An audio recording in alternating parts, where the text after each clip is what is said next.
Soit.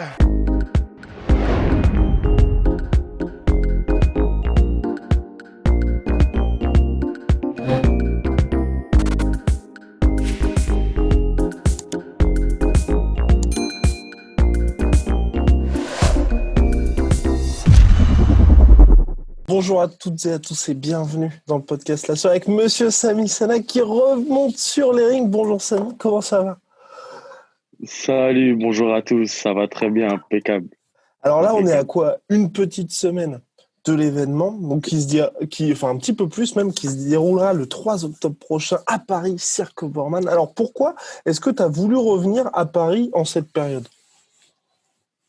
Bon, en fait, c'est parce que, comme je te le disais, il y a le Covid. Moi, ça fait maintenant 11 mois que j'ai pas boxé. Ouais. Donc, du coup, toutes les frontières, elles sont fermées. Avec le One, je peux pas boxer. Donc, il fallait que je trouve une solution pour boxer, pour mon activité, pour mes fans, pour tout le monde, quoi. Donc, j'ai pris le risque, de faire cet événement et ce combat-là. Et voilà, quoi. Voilà. Et, et comment tu as fait à peu près pour l'organisation? Est-ce que c'est toi qui es aussi promoteur de cet événement ou au contraire, tu es juste, c'est quand même déjà assez important, le main event?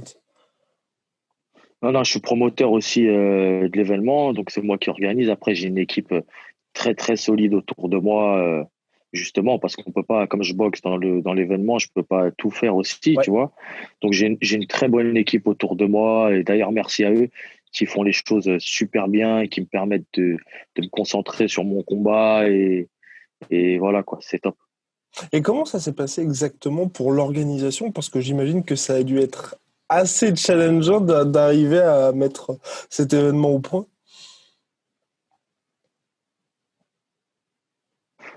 Ah ouais, on on a Pierre dans le 16e qui accueille, je crois, une capacité de 6 000 ou 7 000 spectateurs. Donc, avec la première vague du Covid, ils nous décalent ça, on a pu le faire, fallait nous rancher sur ça de minimum 1 000 personnes. Donc, on devait faire ça à la salle Vagram. Bon, après, les accords ont fait qu'on a préféré changer de lieu. Mhm. Donc, voilà, on a changé deux, trois fois de date, on a décalé deux, trois fois de date, de lieu. Donc, c'est vrai que c'est très, très, très compliqué. Et on a réussi à trouver la bonne salle, le bon moment. Et voilà, on se lance et j'espère que ça sera un événement de feu et que les gens vont pas l'oublier, surtout dans cette période de ouf là. Donc voilà, j'espère que ça va remotiver les gens, redonner un petit peu de sourire à tout le monde et voilà quoi, et que je serai peut-être le déclencheur d'une vague d'organisation d'events juste après qui nous feront un grand bien quoi. Et donc là, les billets sont disponibles sur WizEvent, mais est-ce que les gens pourront aussi te voir à la télévision? Ben non, je crois qu'on est en live. Ok. Il y a un live sur Live Fight, je crois, qui sera en direct à 20h45. Donc il y aura un live. Il y aura pas de télé parce que c'est avec le Covid, tu te doutes bien Oui, que c'est vrai. c'est compliqué aussi. Donc c'est c'est un tout en fait. Ce Covid, il nous plombe dans tout. Donc on a une plateforme de stream. Voilà, c'est lourd. Et il y a en direct aussi. Hein. Vous pouvez passer directement. Je pense qu'on fera des billets aussi s'il reste des places directement le jour même quoi. Tu vois, pour Et, ceux et qui ont.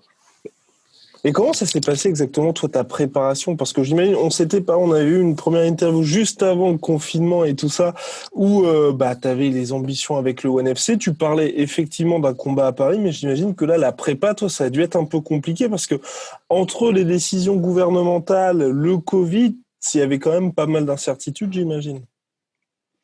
C'est clair, il y avait pas mal d'incertitudes. Jusqu'à encore deux, trois jours, ils nous ont fait flipper. Donc, non, non, la prépa, je fais comme je peux. Hein, je m'entraîne tous les jours, le matin et le soir. Donc, non, ça change pas. Je me tue vraiment à la salle hein, pour faire un super beau combat à la maison et voilà, pour faire kiffer les gens. Donc, non, non, je serai prêt. Et c'est vrai que c'était très difficile, mais je te mens pas que je préfère quand c'est difficile. J'aime bien les challenges, j'aime bien organiser, boxer quand ce n'est pas sûr. Comme ça, au moins, si c'est un truc qui réussit, ben, ça sera quelque chose qu'on n'oubliera jamais, quoi, tu vois. Mais là, après, à la différence des derniers combats au NFC, contre Meoni, l'Italien, donc à Paris, là, tu seras dans la peau d'un favori. Toi, est-ce que tu préfères ça, être, on va dire, t'es chez toi, c'est toi le main event, c'est toi qui dois, entre guillemets, gagner. Est-ce que tu préfères cette sensation-là, ou au contraire, quand c'est un peu tout est contre toi, terre hostile, contre un mec qui est favori, c'est lui qui est sur tous les posters et tout ça? Toi, t'es mon frérot, tu me connais. Tu sais très bien que j'aime quand c'est difficile. Tu sais quand je suis à l'extérieur. Non, moi, je kiffe grave. Bon, en fait, je kiffe boxer à Paris, à la maison, bien sûr. C'est un grand, grand kiff. Voilà, de toute façon, tous les adversaires, pour moi, c'est les mêmes. Je prends tous mes adversaires au même grade, au même niveau. Je m'entraîne pareil.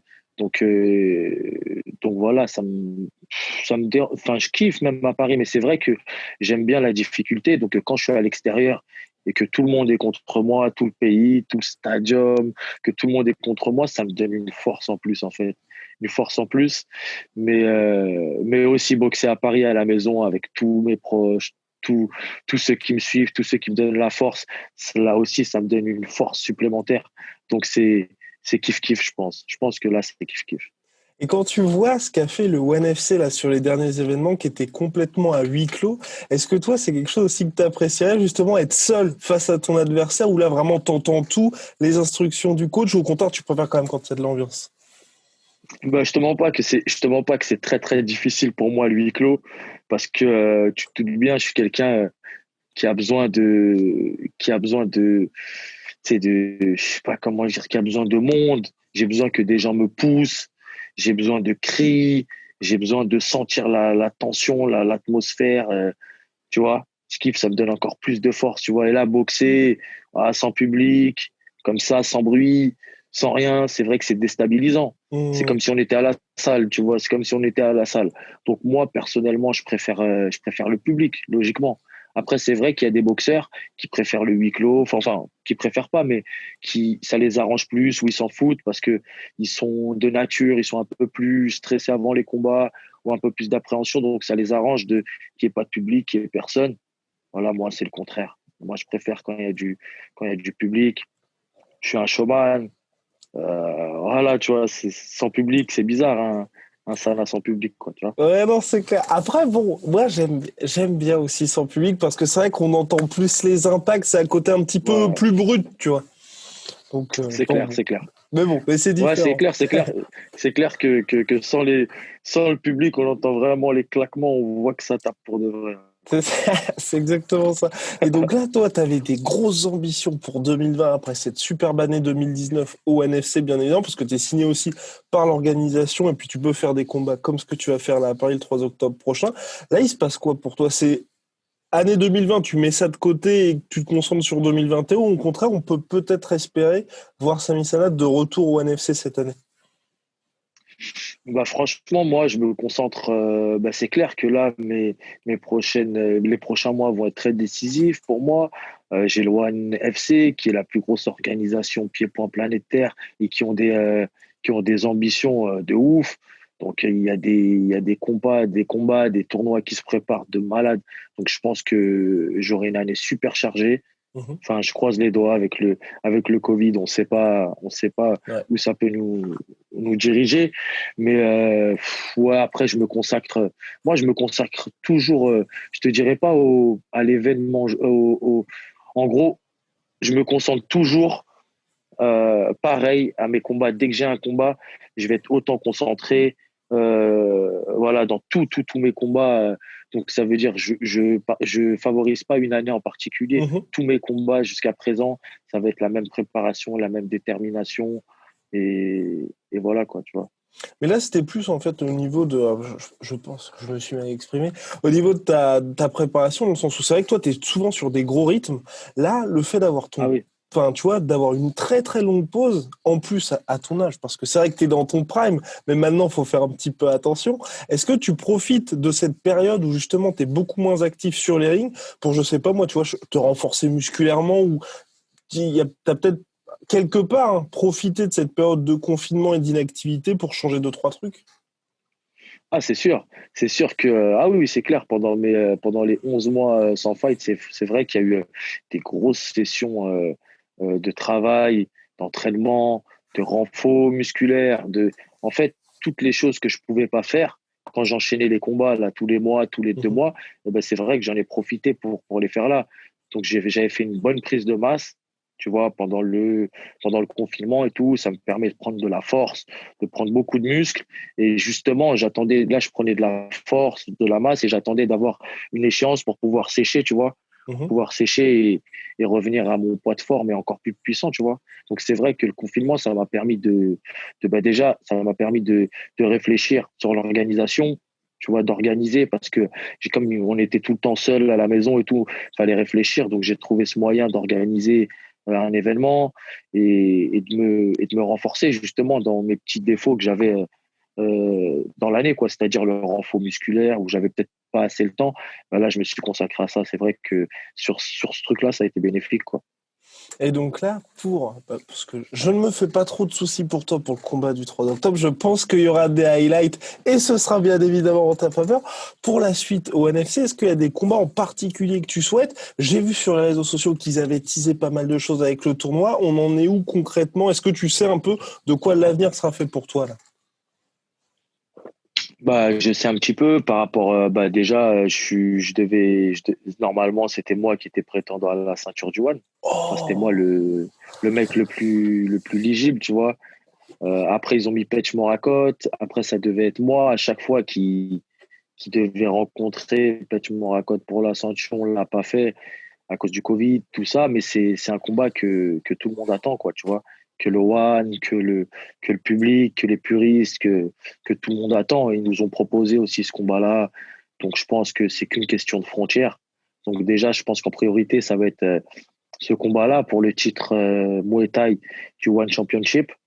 Et après, juste après ça, il y a, tu sais, dans mon ranking, on est plusieurs, hein. Il y a Giorgio, il y a Mhm. Yod, il y a Oscan, il y a le Belge, là, je sais pas comment, je me rappelle plus comment il s'appelle. Bon, bref, voilà, on est 5 dans le ranking, on est top, donc on sera obligé de se rencontrer, tu vois. Donc peut-être pour la ceinture en kick aussi. Donc il y a beaucoup de projets. Le One, ils ont beaucoup de projets, ils sont très, très, très, très ambitieux avec moi. Et donc il y a beaucoup de combats qui vont se faire et qu'on va tous kiffer, quoi, tu vois.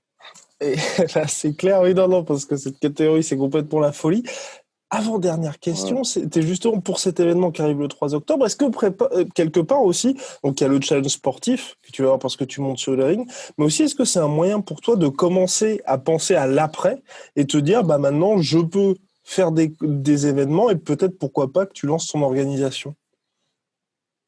Pourquoi pas, c'est ça. Bah là, je fais mon petit crash test, hein, C'est ça. parce que là, tu vois, je vais pas dire j'en ai marre d'apprendre des autres, parce que c'est très très bien. Je kiffe boxer dans les événements des gros promoteurs, des amis et tout. Mais c'est vrai qu'on arrive à un âge où je pense qu'il faut se lancer, tu vois. On Hmm. sait pas de quoi est fait demain, donc je pense qu'il faut se lancer. Et, et voilà, donc ouais, ça va être mon crash test pour savoir si je peux organiser après tout au long de l'année, si je peux après peut-être organiser et ne plus boxer dedans, dans mes événements, et donner la force aux jeunes qui arrivent, aux jeunes promoteurs, aux jeunes champions, tu vois, organiser pour eux, leur faire des ceintures qui méritent, les faire boxer des adversaires qui méritent et les mettre un peu plus dans la lumière, tu vois. Même s'il y a beaucoup d'organisations en ce moment qui le font, tu vois, comme plein d'organisations qui mettent le paquet sur les petits jeunes, parce que les petits jeunes, c'est l'avenir, hein. Nous, on va pas tarder à partir. Voilà, faut laisser le flambeau. Donc, ouais, j'organise pour ça. Et même, pourquoi pas ouvrir un gros gym à Paris, là, histoire Ouh. de former des petits AK-47. Et donc, toute dernière question, c'est bien évidemment là, entre Samy promoteur et Samy fighter, qu'est-ce qui est le plus compliqué pour toi? Ouais, c'est sûr que c'est le côté promoteur. Moi, j'ai jamais été promoteur, donc c'est sûr que pour moi, c'est 400 fois plus difficile que monter sur un ring. Ah ouais, ok. Mais c'est quoi le plus dur alors que, enfin, pour l'instant, tu vois, je sais pas moi, le truc le plus frustrant où tu te dis, ah, c'est vrai que quand je suis promoteur, ça me prend quand même beaucoup la tête. Ah bah c'est quand tu es promoteur, il faut réfléchir toute la journée, il faut réfléchir toute la nuit, Ouais, t'as des rendez-vous à partout, tes journées elles sont trop courtes, donc faut trouver le temps pour les entraînements, pour toutes les choses de l'event, pour la com, ouais, c'est un planning ultra chargé, calculé à la seconde près, tu vois. Donc voilà, tu vois. Mais ouais, c'est un peu, c'est un peu difficile, mais je t'ai dit, moi, j'aime bien la difficulté. Et tu sais, je suis dans le principe où qui ne tente rien n'a rien. Donc Mhm. ça marche, c'est bien. Ça marche pas, tant pis. On le refera jusqu'à que ça marche. Eh ben voilà, bah en tout cas, le Et 3 octobre prochain, t'es de retour sur les rings. Merci beaucoup, Samy, pour cette c'est ça. interview. Et puis bah bon courage pour la Merci dernière ligne beaucoup, droite, hein. frérot. Merci beaucoup. T'es une bombe. C'est toujours un plaisir de t'avoir en interview avec la sueur. Eh C'est de la ben, bombe. plaisir partagé, monsieur. Swear.